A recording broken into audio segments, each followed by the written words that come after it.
bombes, qu'est-ce que je pourrais raconter sous les bombes? C'est l'histoire d'une Libanaise qui vit. Et en fait, elle est en plein divorce et elle a laissé son fils vivre chez sa sœur en plein Liban. Mhm. Sauf que malheureusement pour elle, le Liban va être ravagé par une guerre lancée par Israël et le sud du Liban va être ravagé par les bombes.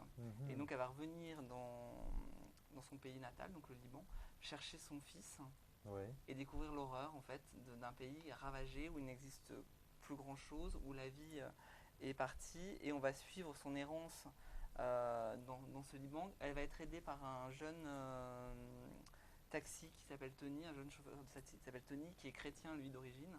Et tous les deux ils vont construire une histoire, ils vont se rencontrer, ils vont Ouais. se connaître, alors qu'au début c'est pas forcément facile.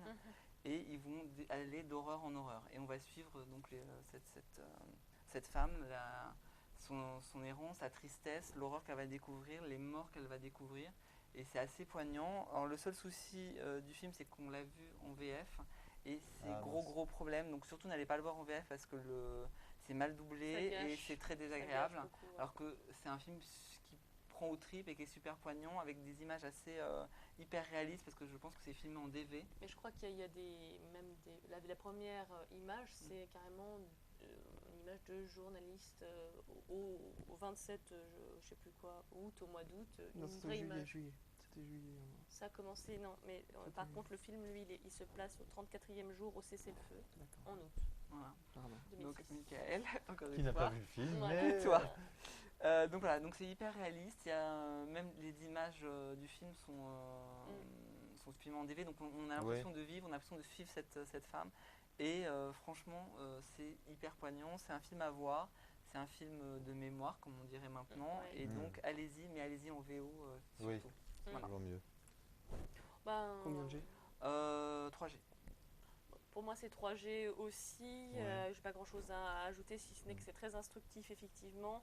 Que grâce à ce film, on arrive ils en parlent bien, parce qu'ils ont, le chauffeur de taxi, lui, puisqu'elle elle est partie à Dubaï, mais lui, il a bien vécu toutes les guerres qu'il y a eu au Liban, et Dieu sait qu'ils ont souffert.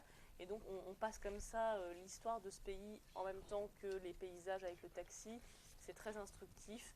Mais c'est vrai que, bon, moi j'ai trouvé, je ne sais pas si c'est lié à la VF, mais que du coup le jeu était pas si bon que ça, le jeu des acteurs. Oui. Mais je pense que c'est parce qu'il y a un décalage dans le.